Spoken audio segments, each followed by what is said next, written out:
Frank Tom Ocean says, as humble as Purdy is, I love that he threw a jab at Patrick Peterson after the game. Ready for week 2. Let's go. Yeah, that was the other little soundbite of the weekend that, it's funny. Brock Purdy was asked about about Patrick Peterson, and Purdy. You got to love Purdy. I mean, he. First of all, why don't we do this? Let me show you Peterson, because Peterson did. Peterson's a good dude. I mean, he's a good player, Damon, and there's no question about it. There's nothing wrong with right. You don't play a dozen years in this league without being really good at what you do. Yeah, exactly. And let's share the screen here. This is Pat Pete earlier after the game. Really. Here wait, hold on a second. Here we go. In their offense, did they ditch those? Or it was there. I had an opportunity to get 2 picks. I just didn't grab it in, but credit to those guys. Those guys did a great job of, sticking to their game plan and, really get into their identity, which is run the football, misdirections, hit those bang-aids, hit those deep stops. That's just what they do. We just wasn't in good enough position to make those plays. Yeah, there you go. So, I mean, I'll give him credit on that. He didn't try to, he owned his words somewhat, right? He didn't. Well, and here's the thing: I never thought that he said anything that was that insulting about Brock Purdy in the first place. Like, I didn't think Patrick Peterson stepped out of bounds or really gave the Niners any bulletin board material or anything like that. They asked him what he thought, and he said, "Well, there's a young quarterback who's still proving himself," which Brock is. But boy, is he proving himself with a historically measurable good start to his career. And he's a special player. Do you have any? There's one more. There's one more I got to play for you, because you're going to love this one. Niner fans will love this one. This is Purdy responding in the post game a little bit to the Pat Pete stuff. Just a quick hitter here. The second touchdown on the right side, the deep ball. Was that on Patrick Peterson? Yeah, and that one, I was like, all right, that felt good. Was that on? That's a great one. Was that on Patrick Peterson? Yeah. Like he didn't know that. Yeah, he knew damn well that was on Patrick Peterson. By the way, that was one of Patrick Peterson's best defended plays of the entire afternoon. Brandon Ayuk just made an incredible catch and got his feet down in the corner there of the front corner of the end zone. Patrick Peterson was right here, Larry. He was defending him like this. I mean, it was perfect coverage. Patrick Peterson doesn't have anything to be embarrassed about in that play. It was a dime. It was a hell of a play. It was a flat dime and a great catch. I want to share the screen because this was my favorite post-game quote. We bring in Nick Bosa here, and this is Bosa. Hold on a second.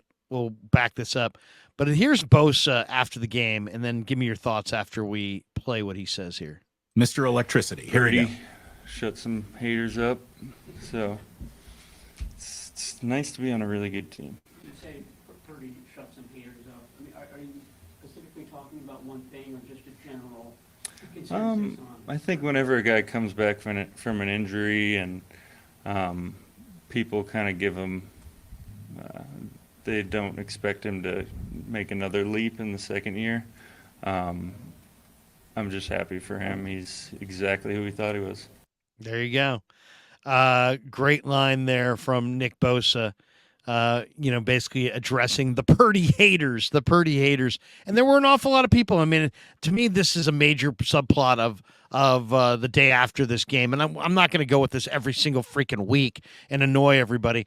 But there were just an awful lot of people who said an awful lot of negative Brock Purdy things, saying, oh, he can't get any better. He topped out. Wait till the league adjusts to him, this and that. And I said, hey, I asked Brock the question in May at the minicamp. I said, Brock, where are you now compared to where you were at last year at this time? He's like, oh, my God, it's night and day. Last year, I could barely even remember the plays to spit them out the line of scrimmage. Now I know nuances of every aspect of every play in our entire offensive array. And so, I mean, that right there told me, okay, if the elbow comes back and he doesn't lose velocity, you're going to see a dramatically improved player. And to me, the play of the game outside of the Ayuk or the CMC run and the Ayuk and Ray block was the 3rd and 12 fourth quarter play. Niners trying to put the thing away. Purdy gets the 3rd and 12, trying to keep the offense on the field, and he runs 18 yards and then gives, as Damon said, the first down sign. And I love, to me, that was the, and then as soon as he did that, Damon, you could hear the "Let's Go Niners" chant inside of Heinz Field from all the Niner fans who were still there. The Steeler fans basically started running for the exits at that point. But 3rd and 12 from the plus 41, and he runs for 18. And I mean, just that's the kind of winner move that you just don't see a lot. Well, and look, there's, good for Brock. Good for Brock. For those who are decidedly anti-Brock, there's something going on there other than trying to cover the reality of the football team that's actually in front of them. It's a desperate attention-seeking propaganda is what it truly is. And it's why so many 49er fans are misinformed. It really is. You and I don't need to show that anyone was wrong. The NFL showed that a lot of these guys who were, Trey Lance is the savior, Brock Purdy is holding this team back. The NFL just lets you know that you need to pick a better brand of content creator along the way, or, go ahead and swim in propaganda if that's how you get down. I don't care where you swim, but if you want to swim with me and Larry, you're going to be in clear blue ocean where we're going to actually report on what's happening, not what we preordained, what we wanted to happen. So we're going to try to just speak it into existence with every single YouTube video we put out. What you have here is 40 years almost combined experience covering this football team, talking to 49ers fans.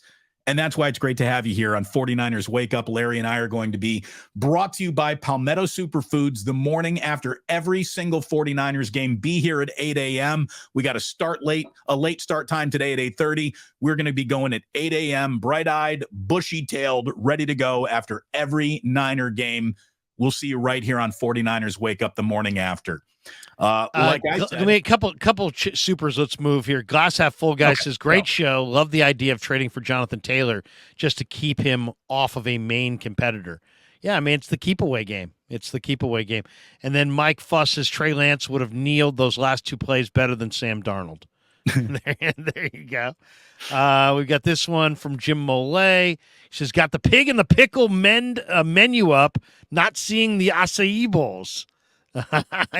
Jimmy, get some acai in you. And by the way, I love Mole, Jimmy. What a great last name you have. You can put Mole That's right, on anyone. Mole.